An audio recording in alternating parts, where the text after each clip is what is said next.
Hey YouTube, today I want to talk about something that's close to my heart, which is saving money. Um, One of the ways to do that is to control the heating costs in your home. And I, back in 2009, purchased an old farmhouse. And one of the things I discovered quickly was there was no insulation in the walls. So my first year in there, I was getting heating bills. I had picked it up in like September, and by November I was seeing $300 gas bills, and I couldn't stomach it. I went out and I was desperate to try and find a way to control the costs, and I started going around the house trying to find sources for where cold air was coming in, and I found plenty of them. And that's kind of what I want to share with you today is how I controlled the heating costs in my home. One of the things to do is go around your house, any of the windows, any of the doors, run your hand just around the outside of them on a cold day and see if you're feeling any airflow coming through. Usually it's best to do it at night when it really dips down and gets cold. During the day, if you can also do it and look for daylight coming through, but that cold air is a real good indicator. Windows, you want to do that too. If you do find a door that's really leaking bad and you can't, if it's not something where you can put down one of those draft stoppers, you're going to really need to look at replacing that door or putting in new weather stripping. If it's an older door, I would recommend doing it because it's the cost that you're going to save and the money you're going to save in the efficiency in the door. You should be able to get your money back.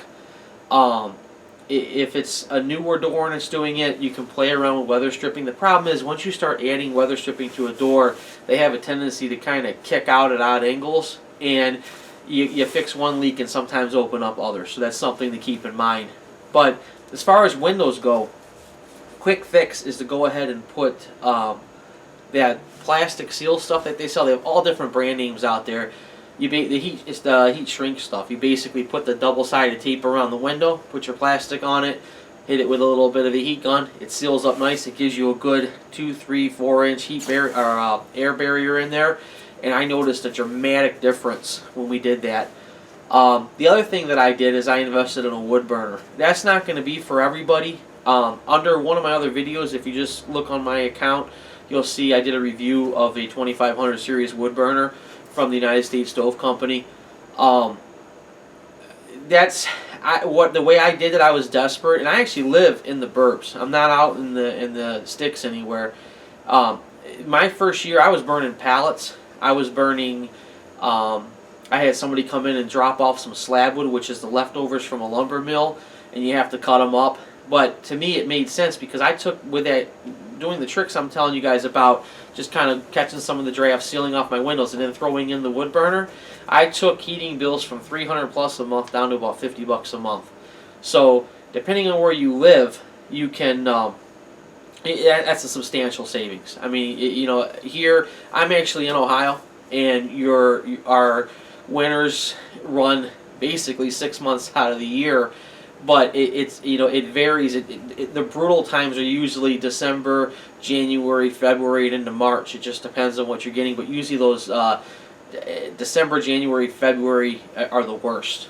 And so I'm looking at like a 6 months time of the year that I'm going to be running that wood burner. And in the beginning you don't run it a whole lot, and at the end you don't run it a whole lot. But in the in between it runs quite a bit.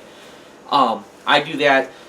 It's supplemental heat in the house, but that's how I got my bill down dramatically. If you don't want to go that far, just do the steps I'm telling you. Go around, check your windows, check your doors. I've seen guys online here putting on things about like putting drapes over windows. You can do that. I mean, if you're desperate, you can do that.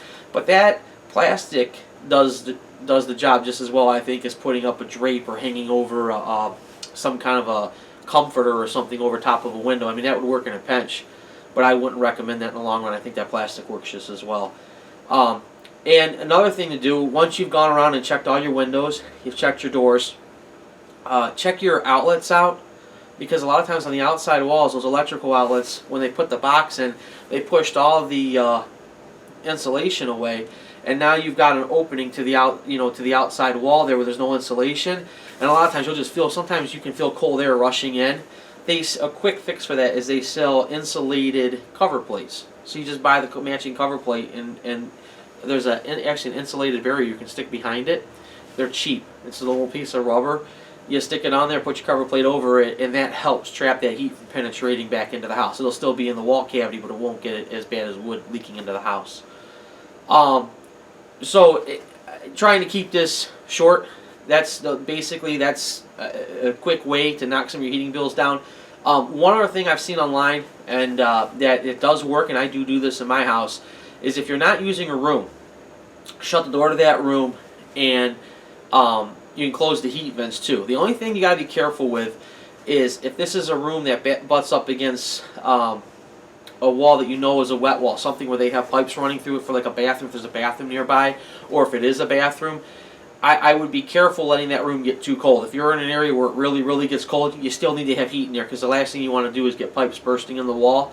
That just ruined any savings you did trying to save on your heat bill. Now you've got a massive plumbing bill fixing those problems. So you want to be a little careful with that. I'm a contractor. I kind of know what I'm doing when I'm planning around a house like that. But it's really common sense. If you got a bedroom in the corner, there's nothing really by it, shut that room down. If you're not using it, close the heat vents in it. You can go downstairs even and play with your air dampers a little bit. Typical rule of thumb is if the air damper, the handle on it, goes across the vent like this, that's going to be closed. When you turn it into the open position, that should be, when you turn it so it's in line with the vent, with the duct work, that should be in the open position. And you can tell too by when you control that damper, because sometimes the handles slip around a little bit on the damper. You can tell just by when you turn it, are you getting more or less airflow to that room, and you can control it that way. By doing that, you're building up the static pressure in the system in your air pipes, because you're backing up air into them, which is going to create more air pressure in the pipes, and that would then push more hot air to a room that might be farther out, like an upstairs or in an attic bedroom. Like in my house, and my second floor bedrooms get cold, and it was low air pressure, so I dampen off the rooms that my wood burner is really doing a good job with, and I use that air pressure to get those to get more air up into those upstairs rooms. So just something to consider, and I hope this helps. Now, if any of you are thinking of installing a wood burner and you've got any questions about it, feel free to contact me via email. If you've got questions, you're not sure about something, I have no problem shooting you out an answer if I can get you an answer. So I love to help somebody out if they're trying to go that way. I think it's a great way of keeping your house warm. There's nothing like wood heat in the dead of winter when you come in and have that heat just hit you, and you can walk over to your wood burner and warm your hands by it after a cold day outside. There's not much that beats that. So, all right, YouTube, thanks for your time. Have a great one.